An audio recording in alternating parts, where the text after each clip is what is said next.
ദുആ സ്വഹീഹാകണമെങ്കിൽ, പൂർണ്ണമായും അതിന് ഉത്തരം ലഭിക്കണമെങ്കിൽ ഹംദ് പറഞ്ഞിട്ട് സ്വലാത്ത് പറയണം. മദീന പള്ളിയിൽ നിസ്കാരം കഴിഞ്ഞിട്ടൊരു സ്വഹാബി ദുആ ചെയ്തു. ദുആ ചെയ്യുന്നത് നബി സല്ലല്ലാഹു അലൈഹി വസല്ലം ഇപ്പുറത്തുനിന്ന് കേൾക്കുന്നുണ്ട്. നല്ല വചനങ്ങളാണ് ദുആർക്കുന്നത്. പക്ഷേ ദുആഇന്റെ മുമ്പ് ഹംദില്ല, സ്വലാത്തില്ല.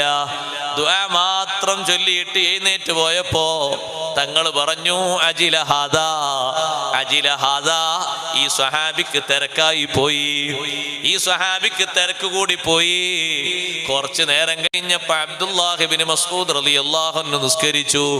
നിസ്കാരം കഴിഞ്ഞിട്ട് മഹാനവറുകൾ കൈയുയർത്തി ദുആർക്കുകയാണ്, അൽഹംദുലില്ലാഹി റബ്ബിൽ ആലമീൻ. ഹംദ് ചൊല്ലിയിട്ട് പിന്നെ അല്ലാഹുമ്മ സ്വല്ലി വസല്ലിം അലാ റസൂലിക സയ്യിദിനാ മുഹമ്മദ്, സ്വലാത്തും ചൊല്ലിയിട്ട് അങ്ങനെ ദുആർക്കുമ്പോ പിറകിൽ നിന്ന് നബി സല്ലല്ലാഹു അലൈഹി വസല്ലം പറയുന്നു, സൽ, ചോദിച്ചോളൂ, എത്രയും ചോദിച്ചോളൂ, തുഴുത്ത, നിങ്ങളെ ചോദ്യങ്ങൾക്ക് ഉത്തരം നൽകപ്പെടും. എന്തേ ആദ്യം ദ്വാരുന്ന ആൾക്ക് ഇങ്ങനെ പറയാതിരുന്നത്? ആ ദ്വാരുന്ന ആള് ഹംദും സ്വലാത്തും ചൊല്ലിയില്ല. ഹംദും സ്വലാത്തും ഒരു സമർപ്പണമാണ്. ആ ഹംദും സ്വലാത്തും ഒരു വലിയ ഇബാദത്താണ്, അദബാണ്. അത് നിർവഹിക്കാതെ ദുആഇന് ഉത്തരമില്ലെന്ന് പറയുമ്പോ എത്രമാത്രം വലിയ മഹത്വമുണ്ട്.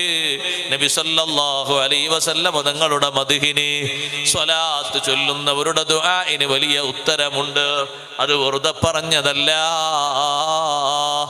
ഹംദും സ്വലാത്തും ദുആഇന്റെ ഉത്തരം കിട്ടാൻ വലിയ കാരണമാണ്.